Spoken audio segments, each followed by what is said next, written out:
Hello, it's Mary Beth Shaw from StencilGirl Products. What were you doing back in 2013? Do you remember? Gosh, that was 10 years ago, you guys. I do remember what I was doing. Same thing I'm doing today, talking about stencils and showing techniques. And that's when I came across Paula Phillips for the first time. She had developed this technique of making transfers with packing tape, good old packing tape, and magazine pages, but she figured out how to use a stencil with them. I contacted her, we got together, she designed stencils for us. That was 10 years ago. I'm still using her incredible technique, which we're going to link up here in case you want to go back and watch how she does it. But I pretty much do it the same way because she taught me. So anyway, when I was showing you my daily practice journal, I remember I pointed to this and said, this is a transfer technique. And I'll talk more about this later. Well, guess what? It's later, and we're going to talk about it today, and I'm going to show you how to do it. So let me set this aside, and we can get started. I have gone through some magazines, and so I first want to tell you about the best picks in magazines. This Veranda is one of my favorite magazines for collage elements, and you can see why, because they're gorgeous, right? It's a beautiful, amazing magazine. Pages are fabulous and glossy and absolutely over the top.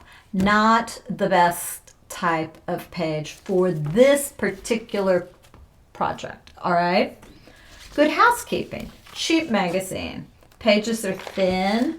They're they're not super glossy. This magazine works very well for this technique. In fact, I bet I could do something really interesting with that plate of spaghetti I have. I have a feeling I could. So I'm going to set that aside. And then the third magazine I picked was the Dick Blick catalog. Oh, and I also used the House Beautiful, which I don't have right with me at the table. But I used the Dick Blick catalog because the pages are thin. There's some color, but not a crazy amount. And I just thought it might work really well for this process. The best stencils are ones that are pretty sturdy. You don't want to use your most delicate, lacy, intricate, fabulous stencil for this project. Use something that's got open parts and lines that are robust enough to stand up to the tape. I'll show you what I'm talking about. All right, to start, all you do is take some tape. You want it to overhang the top and the bottom of your piece, and you want to overlap the tape by like 1/4 inch or something. It's not a precise thing. And well, really, I've pretty much got that one already. Okay, so then you just kind of want to rub it with your fingers or something to make sure you've got good contact in those open stencil parts. And then throw it into a container we've got over here of water, warm water, and let it sit for maybe 5 minutes. I'm going to prepare a couple more. This is the Dick Blick page. The hardest part was finding a part of the catalog where I didn't think I actually was going to buy anything. So I picked ceramic glazing because I don't think I'm going to start doing ceramic work anytime soon.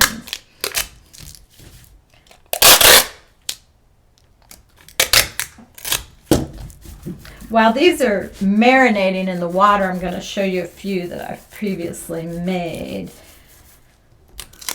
All right, so I think we've got good contact here. So I'm going to throw this one in.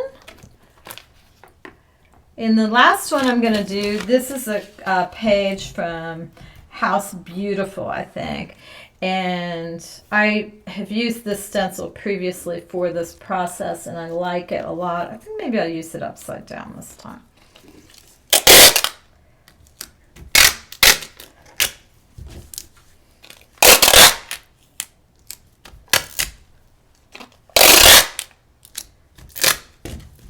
All right. So not a lot of supplies here. You probably already have these things in your home. And you can try this today.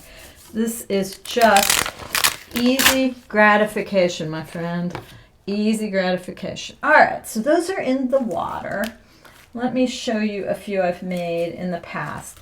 So when you get them out of the water, you've got the packing tape, the stencil, and then the magazines on the back, right? So if you flip it over and peel the magazine off, that's the first thing you do, which I'll show you here in a minute. But these are some that peeled off in close to one piece, and I love that because look at how it even tore. I mean, it's just a fabulous graffiti type piece. This one, fantastic. Love, love, love. I did a couple right before I started the recording. Well, okay, let me just confess. I did a couple a minute ago when I thought I was recording, but I didn't actually have my machine on. And here's the beautiful transfer that came off of that one.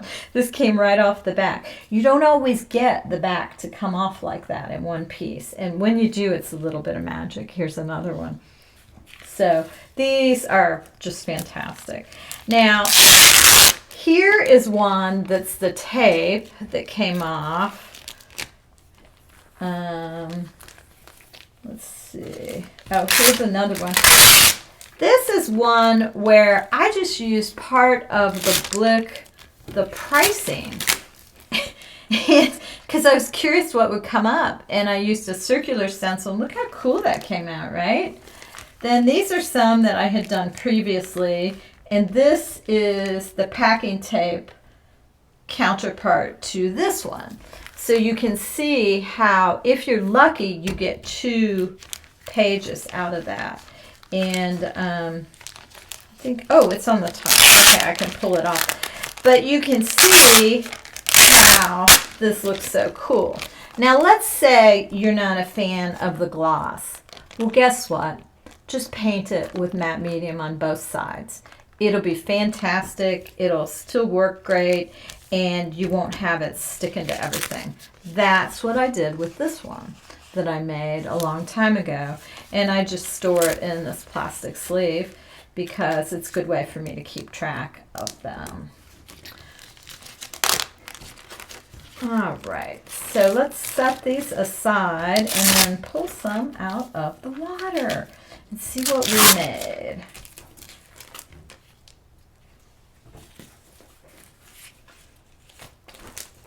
All right, I usually use a towel for this part because I find that it's easier to just do a little blotting, you know, first. I think I did the succulent one first. Pretty sure. I think they're probably all about ready. So now, all right. So just dry the little baby off. Pull it up. Now we go to the back for the first step and see if this will come off in one piece, which would be really nice if it did.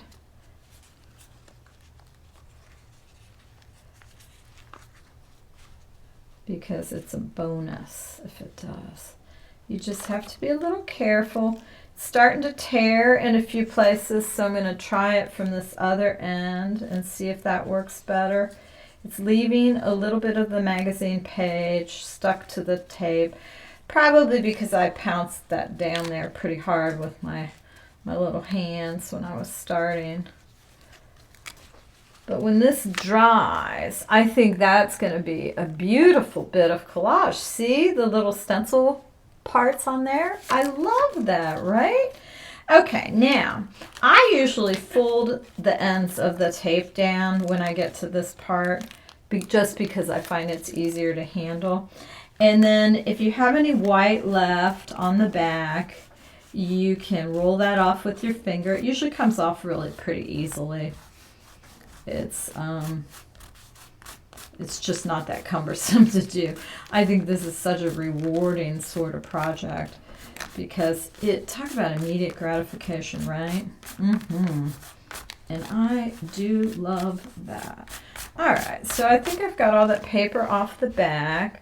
So now what I need to do is pull the stencil off of the tape, or pull the tape off the stencil, however you want to do it. And that's why I like folding this down. It gives me a little part to grab onto. This is also why you can easily see you do not want to use a super delicate stencil. But just take your time and go just line by line like I'm doing, right? Okay, and it's off. And look at this. Is that fantastic? I'm going to pull my journal spread out here so you can get an example idea of what I would like to just glue that down on something. I mean, it's so fascinating. You could do just the line of the transfer. You could cut it into shape. You could do anything you wanted with it. You could use it straight away and not even have to add glue because it's tape. You can wait until this one dries and do something with this one. I just think there's so much potential here. I do really love the results we get with this process. All right, let's take a look at the other two because it gets exciting, right? You just want to see what you made. I can't remember which one I did next. So we'll just take a shot here.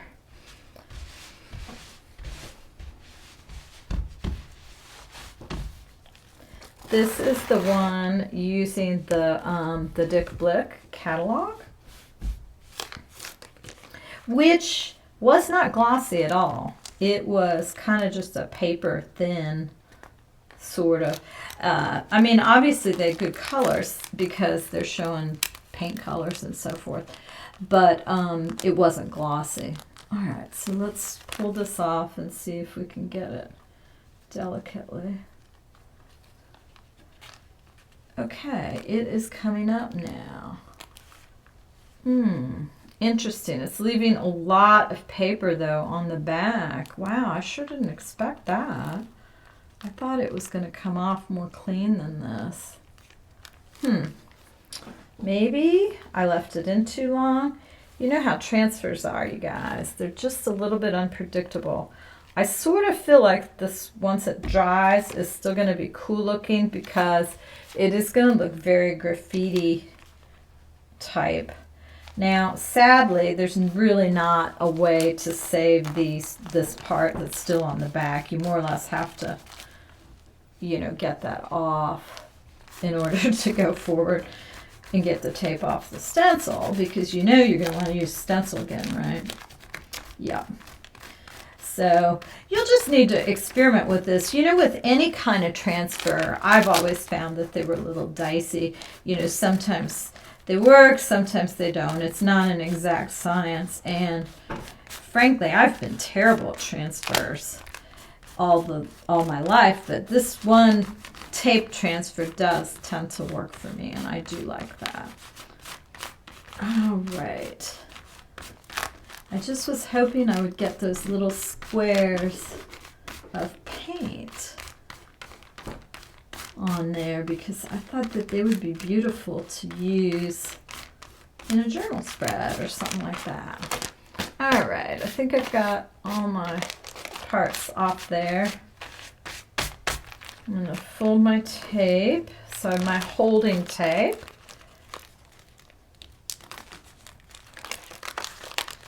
And so this is just popping right off. Interesting. And look at that. It's, I'm going to put just a hunk of white paper behind it. Look at how fascinating that is. Oh, yeah. Love the idea of using this one. Love it, love it, love it. And then here's our other one, which is the other part. And that's what the back of that looks like.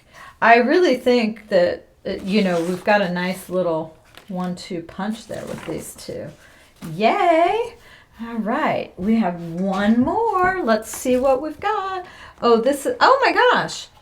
The stencil just fell right off of it as I picked it up. I picked them both up then, and I'm going to dry them, but I'll show you what I mean because I doubt if it re-adhered itself. Maybe I chatted too long and left it in there. Oh, yeah. Look at that. You totally see the numbers on there, right? And then this one, oh yeah, I think this is going to look pretty cool. All right, so let's turn the tape.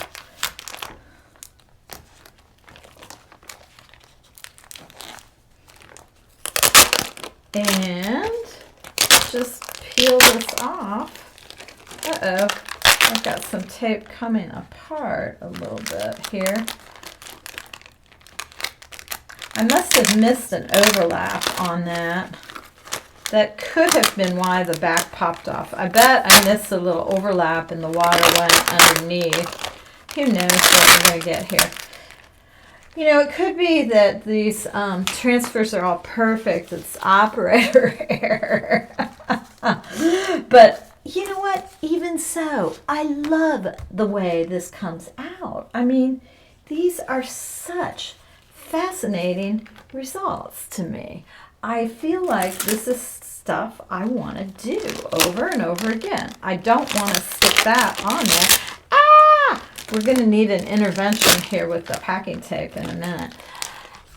I hope that you have enjoyed watching my packing tape shenanigans and that you are going to try this on your own, because I do think it's a lot of fun. I think there's a lot of potential, and it gives you just another way to use your stencils. I'm Mary Beth Shaw from StencilGirl Products. Thanks so much for hanging out with me today.